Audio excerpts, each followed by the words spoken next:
Assalamualaikum warahmatullahi wabarakatuh. Perkenalkan, kami dari kelompok 2 dengan anggota saya sendiri Fadla Amarullah dan saudari Pina Nurhasanah. Dengan judul presentasinya yakni Tafsir Ayat Ijarah Perspektif Buya Hamka dalam Tafsir Al-Azhar. Nah, berbicara tentang sesuatu yang mungkin sering terabaikan namun memiliki dampak yang sangat signifikan dalam kehidupan kita sehari-hari, ijarah atau lebih dikenal sebagai sewa menyewa dalam Islam. Nah, sewa menyewa atau ijarah bukanlah sekedar sebuah kontrak bisnis yang kering dan formal. Ia adalah cerminan dari bagaimana kita saling berinteraksi dalam masyarakat, bagaimana kita berbagi sumber daya, dan bagaimana kita memperlakukan satu sama lain dengan adil. Jadi di dalam presentasi ini, mari kita menjelajahi lebih dalam tentang ijarah, bagaimana kita dapat menerapkannya dalam kehidupan sehari-hari, dan mengapa ini begitu penting dalam membangun fondasi ekonomi yang berkelanjutan dan beretika. Nah, untuk itu mari kita mulai perjalanan kita menuju pemahaman yang lebih baik tentang ijarah. Di sini ada poin-poin penting ijarah yang perlu kita pelajari lebih lanjut, yaitu yang pertama, apa pengertian ijarah? Yang kedua, bagaimana bentuk akad ijarah? Terus yang ketiga, bagaimana penafsiran Buya Hamka terhadap ayat ijarah? Baik, langsung saja kepada poin yang pertama. Di sini di bagian introduction atau pendahuluan. Nah, tafsir ayat-ayat tentang ijarah perspektif Buya Hamka dalam kitabnya Tafsir Al-Azhar membahas konsep sewa menyewa dalam Islam, memberikan pemahaman tentang prinsip-prinsipnya serta relevansinya dengan konteks zaman modern.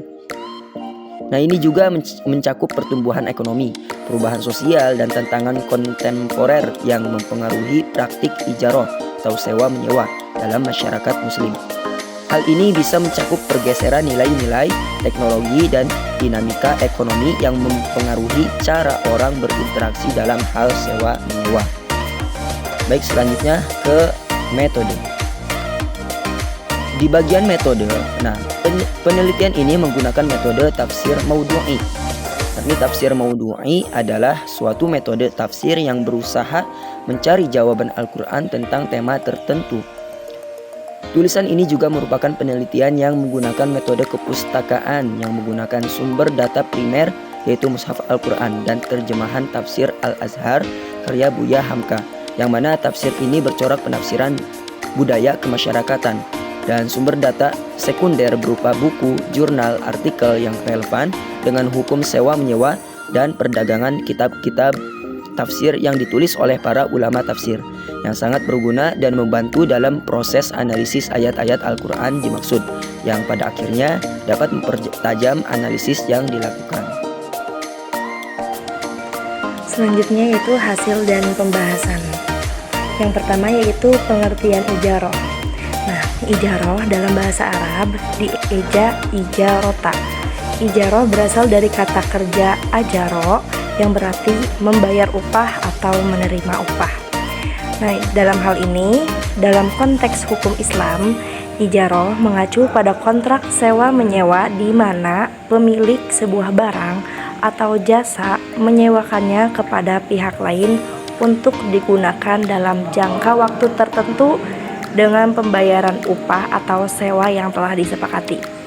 Nah, ijarah ini adalah kontrak sewa menyewa di dalam hukum Islam, di mana seorang pemilik menyewakan atau memberi hak penggunaan atas barang atau jasa kepada pihak lain untuk jangka waktu tertentu dengan imbalan pembayaran sewa yang disepakati. Pembahasan yang kedua yaitu bentuk akad ijarah. Nah, dalam akad ijarah ini berupa perjanjian sewa menyewa antara si pemilik barang menyewakannya kepada penyewa untuk digunakan dengan pembayaran sewa tertentu dan dalam jangka waktu yang telah disepakati antara kedua belah pihak. Nah, di sini ada beberapa bentuk umum dari akad ijarah. Yang pertama yaitu ijarah muntahiyah bi'atamlik. Nah, dalam bentuk akad ini Ijaroh di mana penyewa memiliki opsi untuk membeli barang sewaan pada akhir periode sewa dengan harga yang telah ditetapkan sebelumnya. Nah, akad yang kedua yaitu ijaroh tuma al-ba'i. Dalam ijaroh ini, penyewa memiliki opsi untuk membeli barang sewaan setelah periode sewa berakhir. Dan ini harganya bisa dinegosiasikan. Bentuk yang ketiga yaitu ijaroh ala al-iqdina, di mana penyewa menyewa barang untuk waktu yang telah ditetapkan, namun penyewa ini tidak memiliki opsi untuk membeli barang sewaan tersebut. Yang keempat yaitu ijaroh wafa, di mana akad ini bentuk ijarohnya penyewa harus memenuhi kewajiban pembelian pada akhir periode sewa. Yang kelima yaitu ijaroh mausufah bi fi al-dhimah. Ini adalah bentuk ijaroh di mana penyewa bertanggung jawab untuk merawat dan memelihara barang sewaan selama periode sewa. Dan yang terakhir yaitu ijaroh muntahawiyah, ijaroh muntahawilah bi al-tamlik. Dalam akad ini biasanya ijaroh di mana hak kepemilikan barang sewaan dapat dialihkan dari penyewa ke penyewa lainnya. Nah, setiap bentuk akad ijaroh ini memiliki syarat-syarat dan ketentuan yang berbeda seperti yang di atas ya, tergantung pada kebutuhan dan kesepakatan antara kedua belah pihak. Pembahasan yang terakhir yaitu mengenai penafsiran Buya Hamka.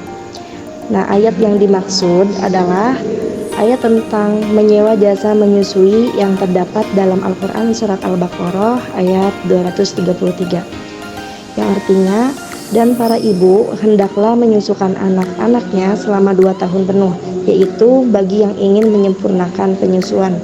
Dan kewajiban ayah memberi makan dan pakaian kepada para ibu menurut cara yang baik. Seseorang tidak dibebani melainkan sesuai dengan kesanggupannya. Janganlah seorang ibu disusahkan karena anaknya dan seorang ayah karena anaknya. Dan waris pun berkewajiban demikian. Jika keduanya ingin menyapih anaknya dengan kerelaan dari keduanya dan setuju, maka tidak ada dosa atas keduanya.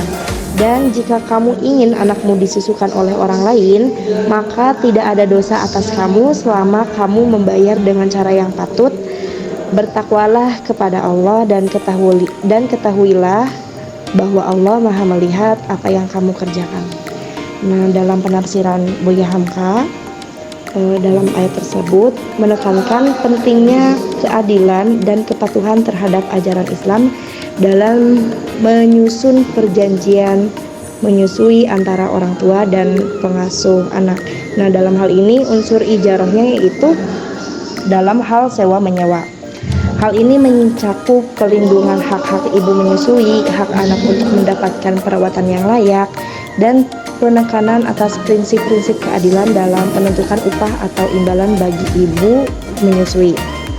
Nah, dalam hal ini, dalam konsep ijarah, Buya Hamka sering menekankan pentingnya adil dalam menetapkan syarat-syarat sewa dan pembayaran sewa yang wajar, sehingga tidak ada pihak yang dirugikan, salah satu atau kedua belah pihak gitu.